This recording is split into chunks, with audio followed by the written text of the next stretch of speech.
All right, so let us solve some more questions on current electricity. 35th, yeah, just repetition of what we did yesterday. Last question of yesterday. Resistance of galvanometer is 25 ohm. G की value दी है. It requires 50 microampere for full deflection. IG की value दी है. The value of the shunt resistance required to convert it to ammeter of 5 ampere.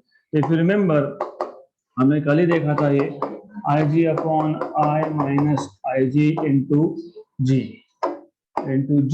So you already know this. IG आपके पास 50 micro ampere 15 to 10 power minus 6 मतलब 5 into 10 power minus 5. 15 to 10 power minus 6 मतलब 5 into 10 power minus 5 होता है. ये है 5. Total current is 5 ampere minus 5 into 10 power minus 5 और G की value आपके पास है 25. तो इसको सॉल्व करो. That is a very simple question because what you can do is ये 5 into 10 power minus 5 upon 5 common 1 minus 10 power minus 5 क्योंकि 5 common निकालोगे तो 1 minus 10 power minus 5 आएगा into 25. तो ये 1 जा और ये 1 जा cancel.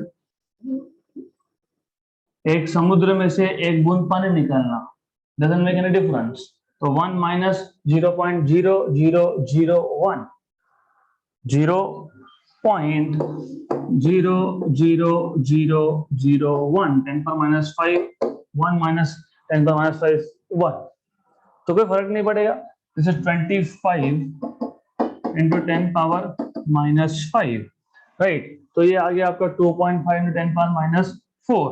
So option number A. Calculations you are supposed to do. Okay. So anyways, so it is 2.5 into 10 power minus 4. ऐसा आपको मिलना चाहिए. Done. अगला question. A circuit contains an ammeter, a battery of 30 volt, and a resistance of 40.8 ohm, all connected in series. If the ammeter has a coil of resistance 480 and a shunt of 20 ohm, the reading in the ammeter will be. तो आपके पास एक ammeter है. So let's say ammeter, and ammeter itself is galvanometer of resistance 480. Coil मतलब you know what is coil, moving coil galvanometer. तो galvanometer का resistance बता रहे हैं आपको. And shunt, this is shunt. Okay, this is connected in series with 40.8 ohm resistance. I call this as, let us say, R, and you have a battery of 30 volt connected to this circuit. आपको पूछ रहे हैं what is the reading in the ammeter. Reading in the ammeter will be total current in the circuit. मतलब आपको in short current find करने के लिए बोल रहे हैं सर्किट में. कैसे फाइंड करोगे? पहले इसका इक्विवेलेंट निकालोगे. इसका इक्विवेलेंट निकालना बहुत सिंपल है because these two are in parallel. तो इसका इक्विवेलेंट आएगा S into G upon S plus G. तो इसको फाइंड कर लो. तो दिस इज इक्वल टू 480 है ना. G is 480 and S is 20. If I'm not wrong, it is 20. तो ये आएगा 20 into 480 upon 20 plus 480. तो ये आपको मिलेगा 20 into 480 upon 500. 80 गया 96 by 5, राइट. तो उसको ऐसे रखते हैं फिलहाल, राइट. 96 by 5, 48 टू था, यस 96 by 5. पॉइंट में लाना है तो ला सकते हो, doesn't matter, it's okay. So I will prefer not to do this because हमको क्या करना है, हमको और इसमें ऐड करना है. तो it's okay.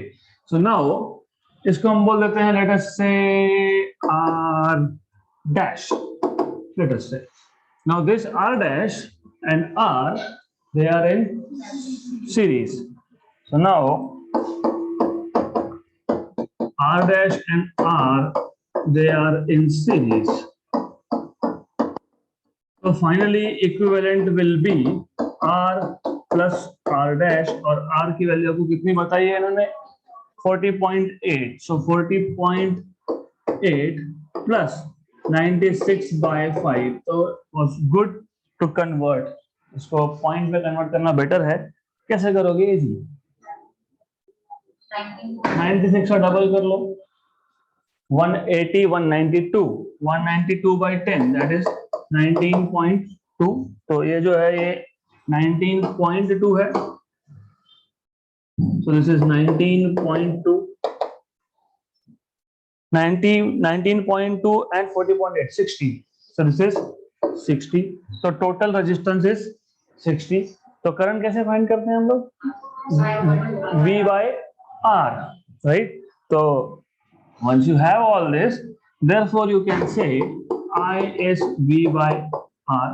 V is 30 by 60, that is half, that is 0.5. तो ये आ गया आपका आंसर 0.5 एम्पियर है क्या? Option D. तो क्वेश्चन में सिर्फ यू हैव टू अंडरस्टैंड कि एमीटर बोला है और उसके साथ एक रेजिस्टेंस सीरीज में है। एमीटर में itself there are two resistances which are in parallel. तो पहले इसको सॉल्व करो, find out parallel equivalent, then add this parallel equivalent into R so that you get total resistance of the circuit. V by total resistance is current. Good. तो ऐसा question को solve करना था। It is extremely simple question. Next question. When 5 volt potential difference is applied across a wire of length 0.1 meter, the drift speed of electrons is 2.5 into 10 power minus 4 meter per second. If the electron density in the wire is 8 into 10 power 28 per meter cube, the resistivity of the material is close to. Okay, so now, first of all, this question, this was from NEET. This question onwards is JEE mains. Okay, तो ये 2015 का JEE main का question है। तो question is simple. Before I take this question, I want to tell you something basics. You should know what is drift velocity. What is drift velocity, by the way? What is drift velocity?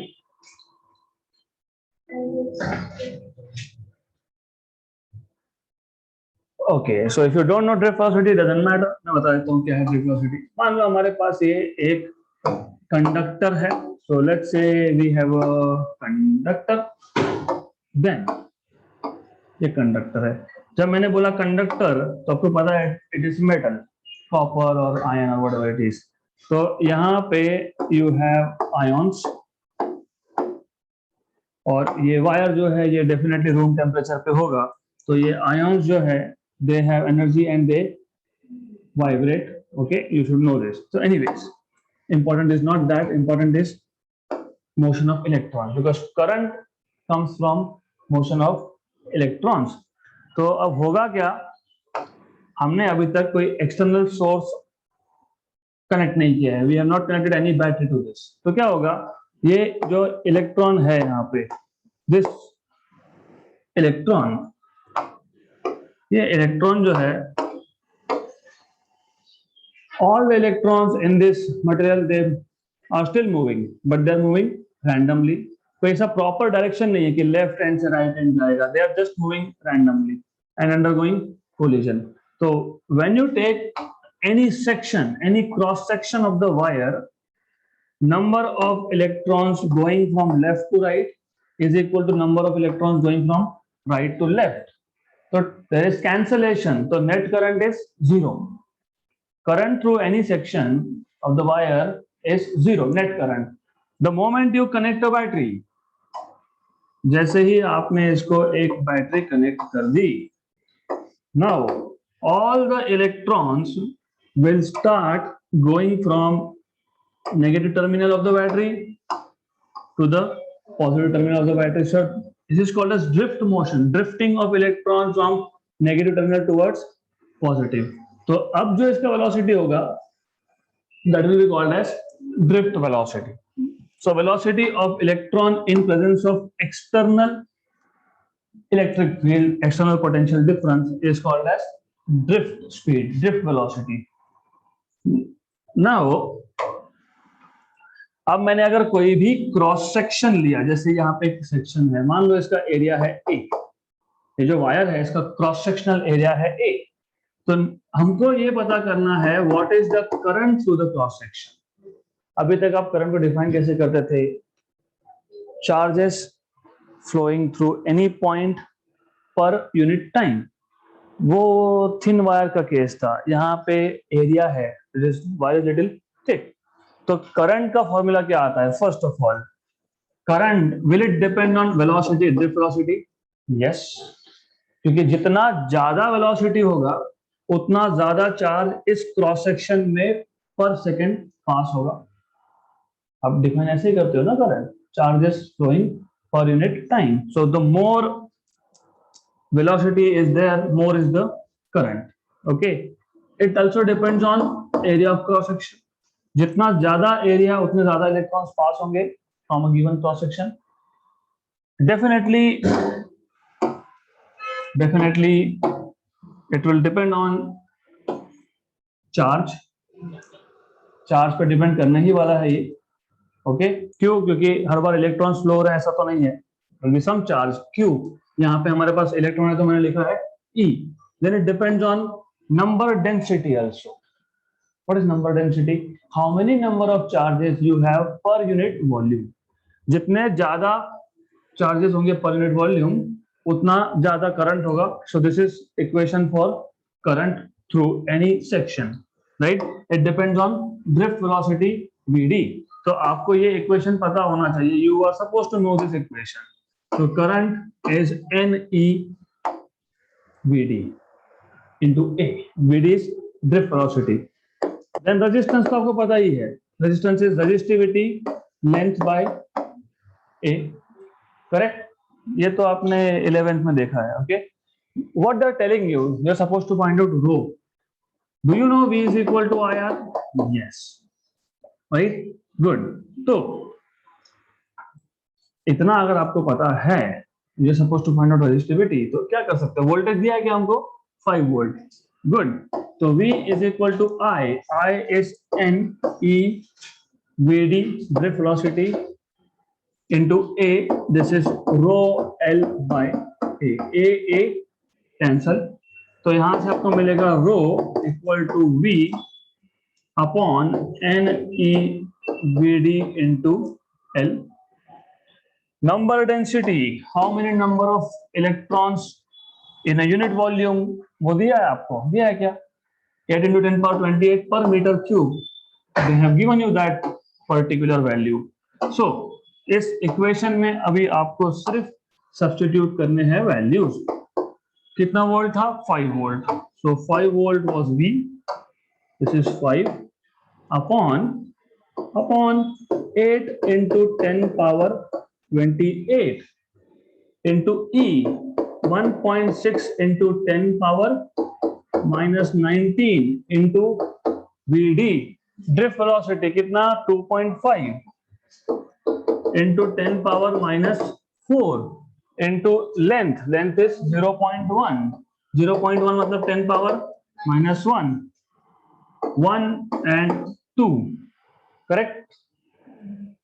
1 and 0.8।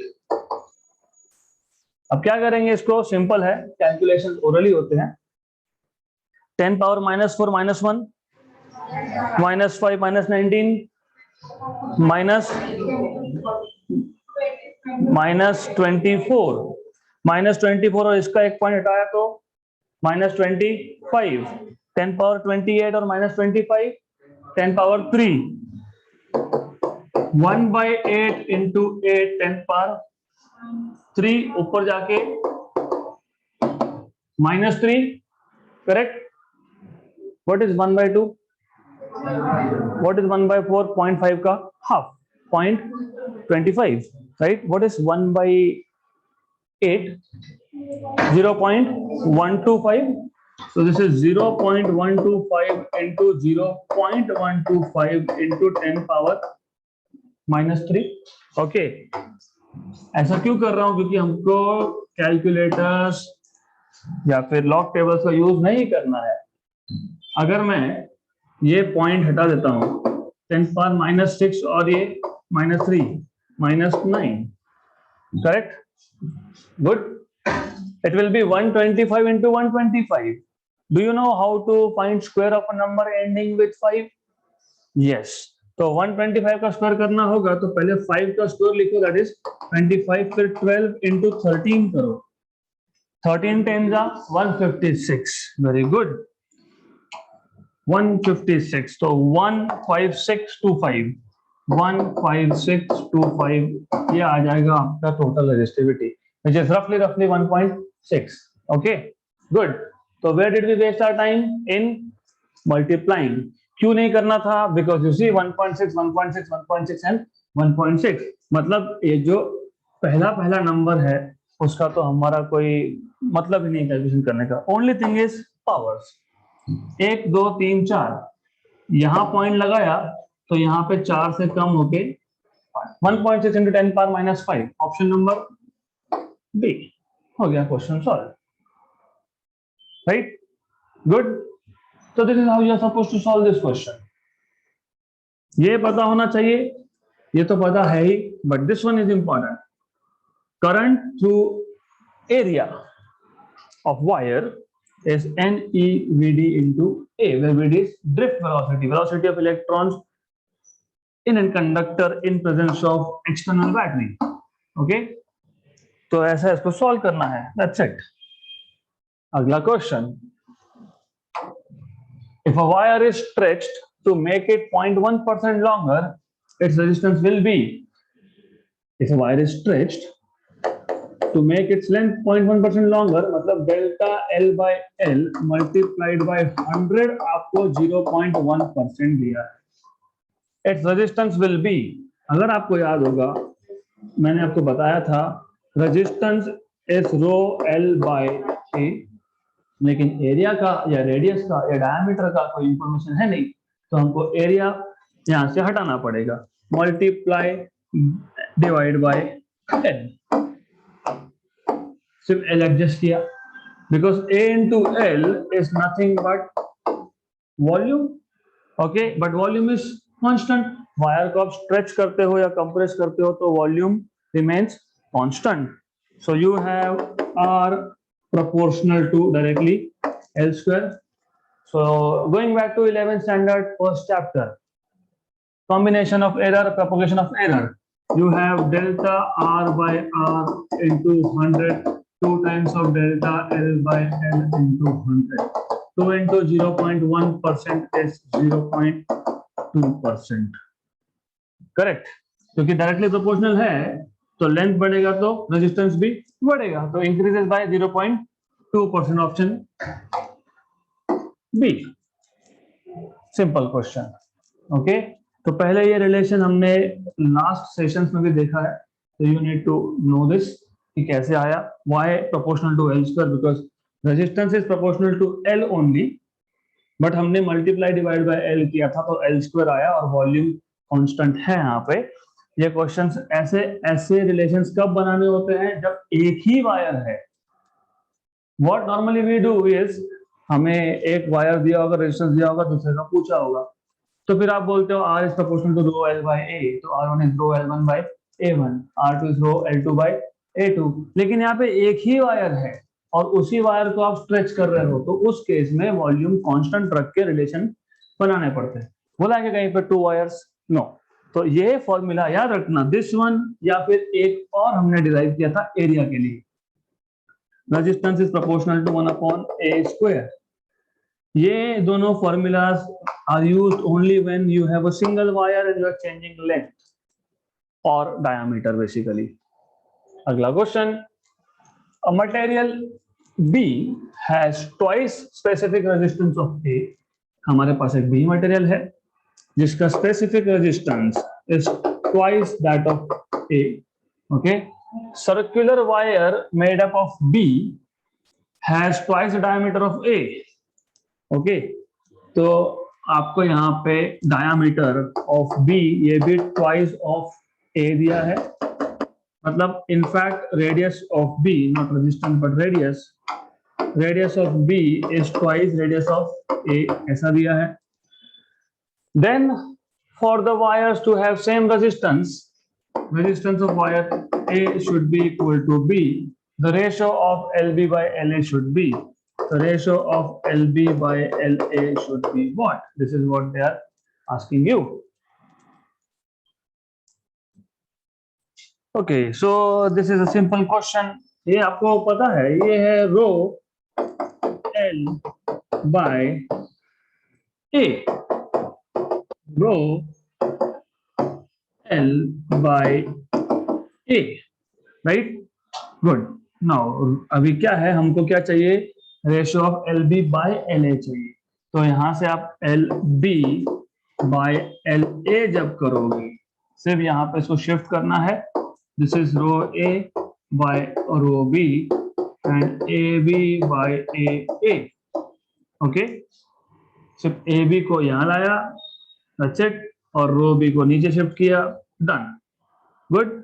Now L B by L A, rho A by rho B, rho A by rho B 1/2,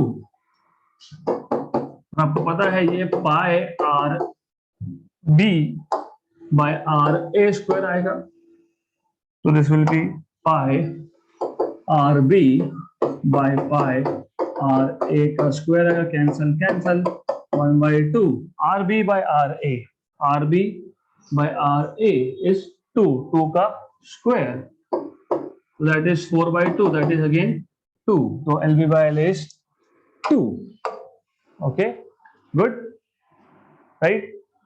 बहुत बार ये LA by LB निकाल देते हैं, तो 1/2 in that case। तो question बहुत simple था, always remember simple basic formulas, कुछ नहीं है, और it's all about basic formulas. Next question, the length of a given cylindrical wire is increased by 100%। तो अगर पहले L1 था तो अब 2 times of L1 होगा।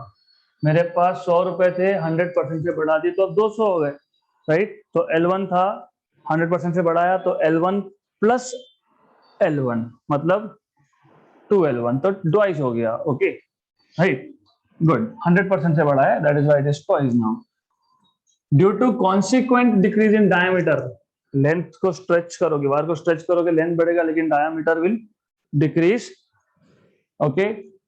Due to consequent decrease in diameter the change in the resistance of the wire will B.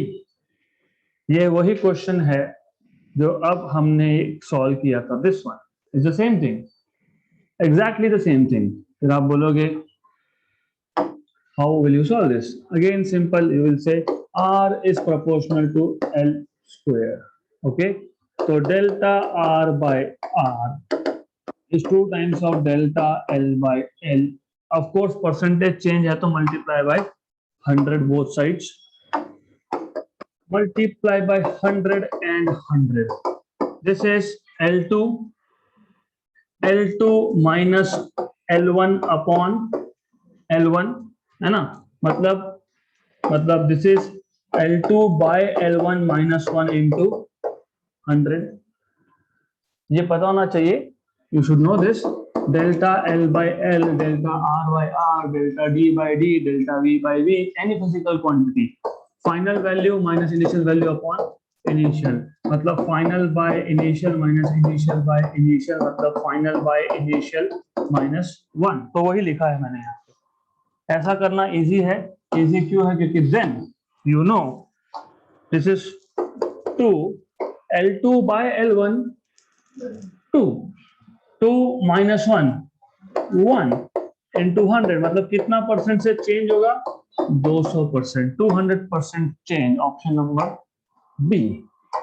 So such easy question, okay, ये oral था, this is oral question.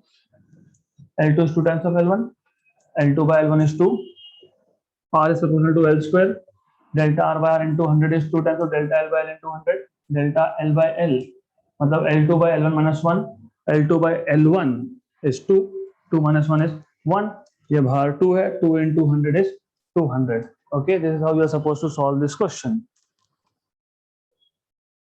Next question,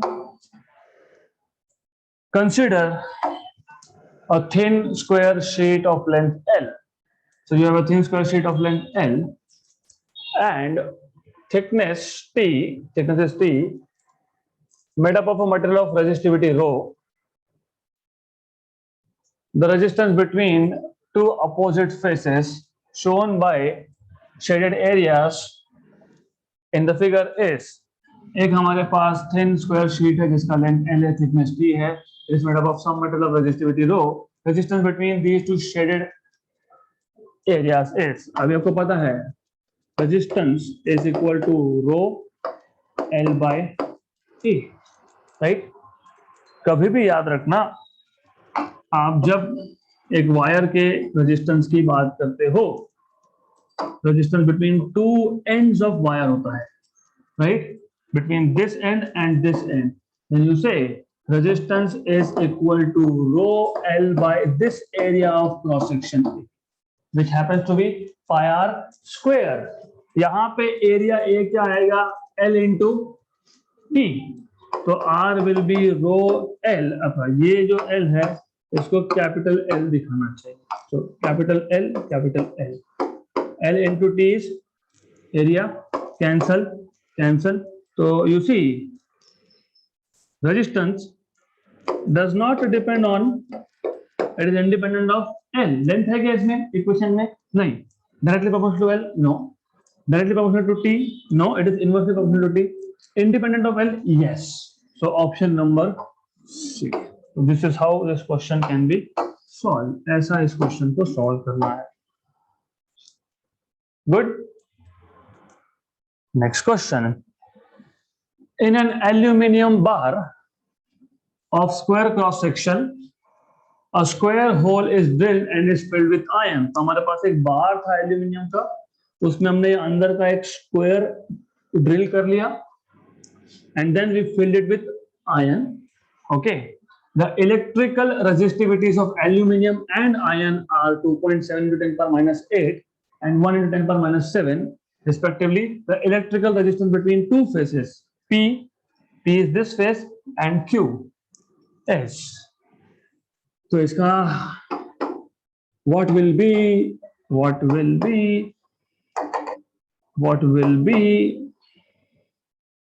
just a minute. Okay, anyways, it's writing. So what will be the resistance between P and Q end? First of all, थोड़ा सा अगर imagination बढ़ाओगे तो question simple है. ये अंदर का iron rod कौन से पॉइंट्स में कनेक्टेड है? P and Q.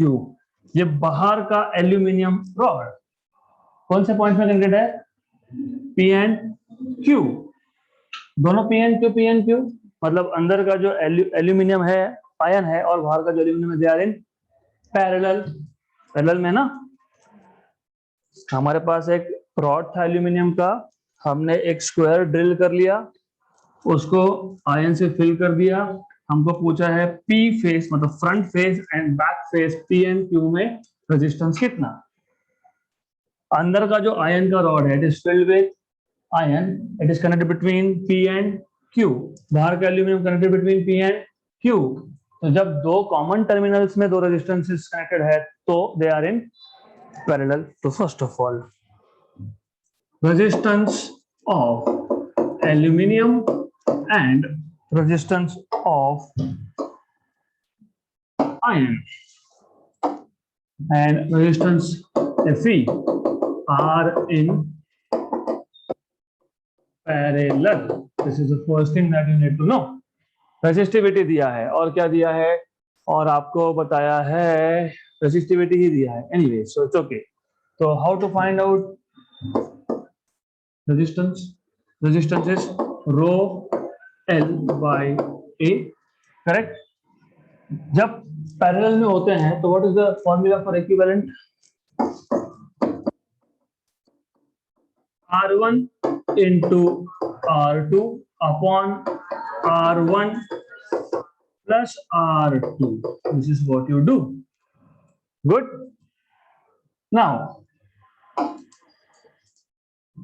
R L is rho AL, length of AL upon area of AL. Area of AL. resistance of iron rod, resistivity of iron, length of iron upon area of iron. Parallel में होने की वजह से इन दोनों का होगा multiplication numerator में और एडिशन डिनोमिनेटर में. तो you will have this multiplied by this, okay, and addition of these two.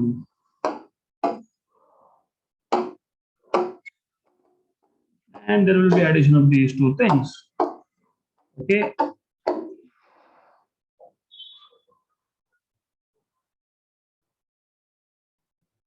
Okay, so अब ऑब्वियसली आप इसको डिवाइड करोगे और नीचे आएगा आपका plus something like this.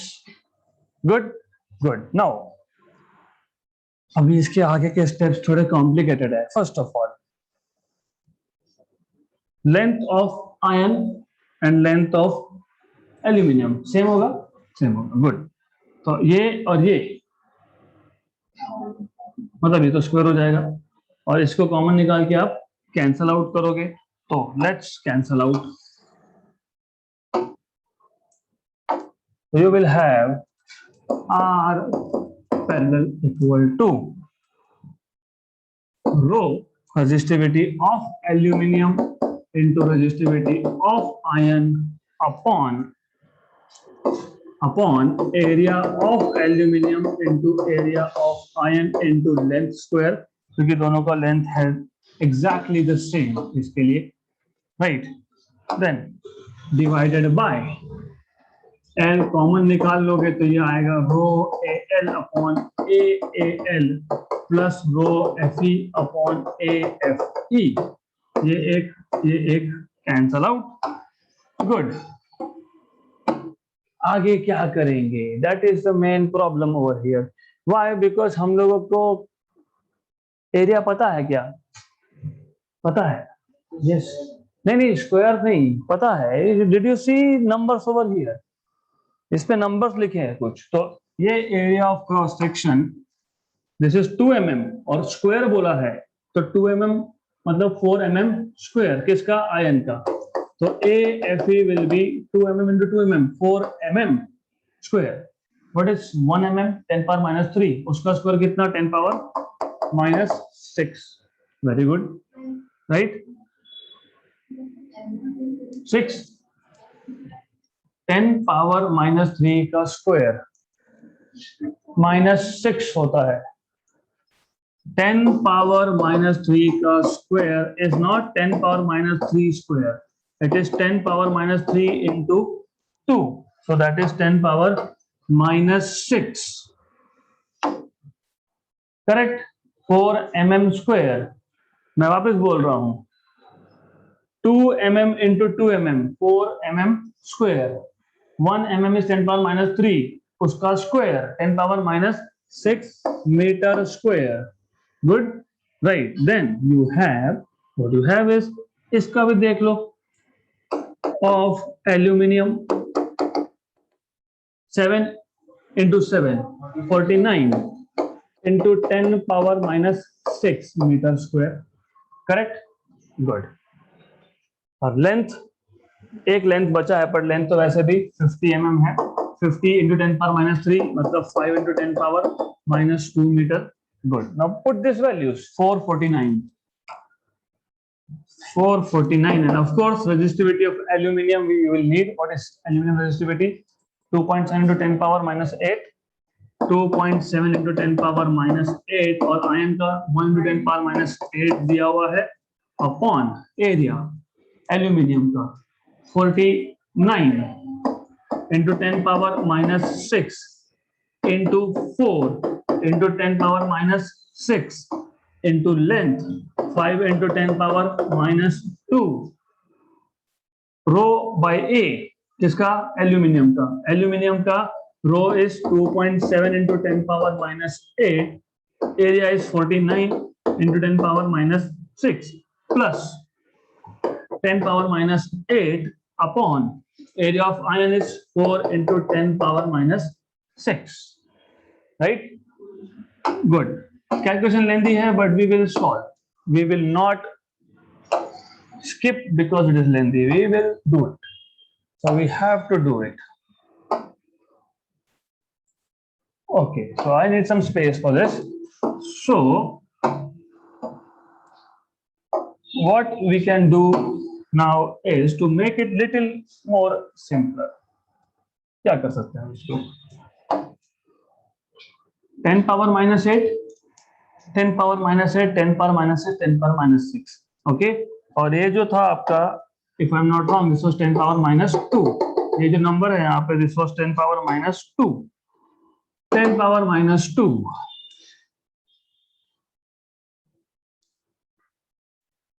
Okay, so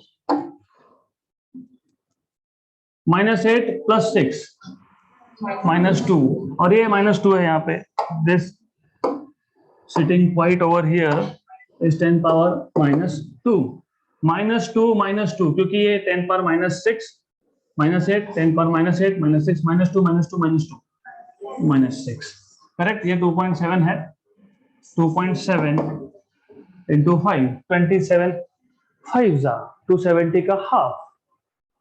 270 का half 135, 13.5. This is 13.5. 13.5 into 10 power minus 6. अब यहाँ पे भी 10 power minus 2, 10 power minus 2 common आएगा. 10 power minus 2, 10 power minus 8 minus 6 is minus 2. यहाँ पे भी वैसे ही बाहर निकालो, आ गया बाहर. 2.7 by 49.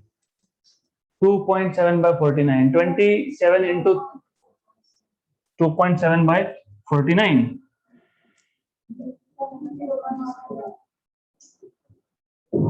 How to do this? 3 का फैक्टर. इसको 48 मान लो. इसको अगर 48 मानते हो, 2.7 by 49. This is 0.9 जा. This is roughly 16 जा, roughly. Okay, 9 by 16. मैं इसको 9 by 15 भी मान सकता हूँ because I am independent of calculation. Okay, तो ये 5 जा, ये 0.3 जा. 3 by 5, 6 by 10, 6 by 10, 0.6 और एक पॉइंट 0.06 roughly approximately. तो approximate calculations करने आने चाहिए आपको. That is roughly 0.06 approx. 1/4 सब किसको आता है? 0.25. 0.25 में 0.06 ऐड किया तो 0.31. So this is 0.25 और आप इसमें ऐड कर लोगे तो आपको मिल जाएगा 0.31 और ये 13.5 है. 0.31 को आप 3.1 लिख सकते हो. 0.31 को अगर आपने 3.1 लिखा तो 10 पावर माइनस 1 और 10 पावर माइनस 2, 10 पावर माइनस 3, ऊपर 10 पावर माइनस 6 था, 10 पावर माइनस 6 और 10 पावर माइनस 3 तो 10 पावर माइनस 3. 1 जा roughly 4, approximately 4. 4 into 10 power minus 3. ये approximate आंसर है. approximate. अरे ये तो इन्होंने कैलकुलेट ही नहीं किया. Anyways, but you can still see somewhere. करके देख लो, roughly 4 आना चाहिए. So what I will do is, what they have done is they have not simplified. पूरा सिंप्लीफाई नहीं किया है. And I can tell you क्योंकि यहाँ पे माइक्रो ओहम दिख रहा है मुझे, so which means वो 10 पावर माइनस 6 के फैक्टर को अलग करके पहले उसको माइक्रो ओहम में कन्वर्ट किया है. तो anyways that is okay.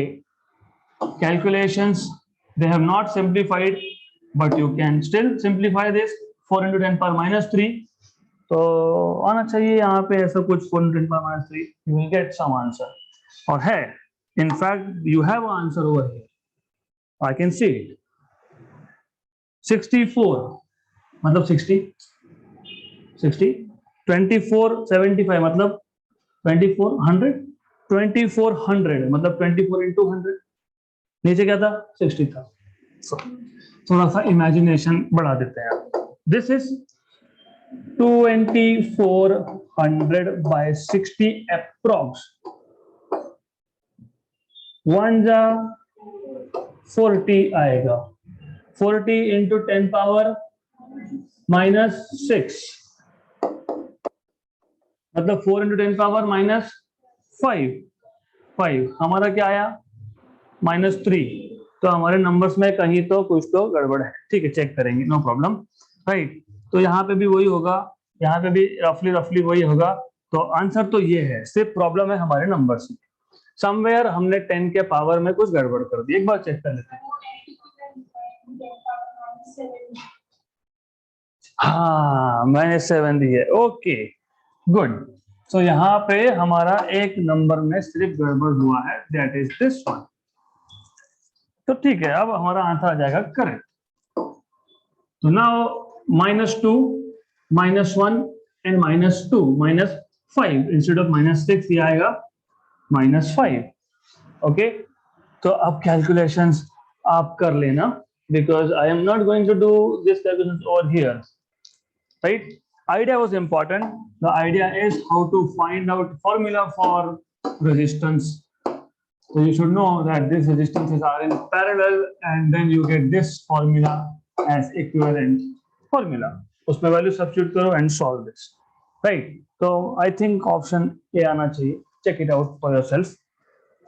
Will you do it? Sure, 100%. Okay, the next question. A galvanometer whose resistance is 50 ohm has 25 divisions in it. हमारे पास एक गैल्वेनोमीटर है जिसका रेजिस्टेंस 50 ओम है, उसमें 25 डिविजन्स है। When a current of 4 to 10 power minus 4 ampere passes through it, its needle deflects by 1 division. जब 4 into 10 power minus 4 ampere current pass हुआ तो 25 में से एक ही नीडल, एक ही डिवीजन पे डिफ्लेक्शन मिला हमको। तो use this galvanometer as a voltmeter of range 2.5. It should be connected to a resistance of. I will give you hint to solve this question. Galvanometer अगर आपको वोल्टमीटर बनाना है तो रेजिस्टेंस इन सीरीज कनेक्ट होता है, right? Then you know potential drop, ये V है, you know this, V is equal to, if current is IG, तो आपको पता है IG into G plus IG into RS। इसका मतलब V is equal to IG common, G plus RS। V हमको कितना चाहिए 2.5, IG now 25 divisions. When a current of 410 per minus 4 ampere passes through it, the needle deflects by 1 division. So IG find करो, you are supposed to find out IG by using this information. Well, I am going to leave it on to you because you should try something. Anyways, galvanometer का resistance 50 और RS तो हमको find ही करना है. If you know IG, then the question is solved. IG कैसे find करोगे? Think about it. So you have to think about how to find out IG. Easy है. Galvanometer का फुल डिफ्लेक्शन मतलब IG value, correct? कितने division है? 25। एक division को corresponding कितना करंट है? 4 इंटू 10 पावर माइनस 4। तो 25 को कितना होगा? Into 25, 25 into 10 power minus 4 into 4, 10 power. जिनको नहीं समझ में आ रहा है, ये गैल्वेनोमीटर है, इसमें ये 0 है, यहाँ पे 1 है, यहाँ पे 25 है। अगर नीडल 0 से 1 जाता है तो current required is 4 into 10 power minus 4, मतलब एक डिवीजन को करस्पॉन्डिंग कितना करंट? 4 into 10 power minus 4। तो 25 को कितना current? 25 into 4 into 10 power minus 4, 25 4 is 100, 100 is 10 power 2 और ये 10 पावर माइनस 4, तो 10 power minus 2, IG is 10 power minus 2।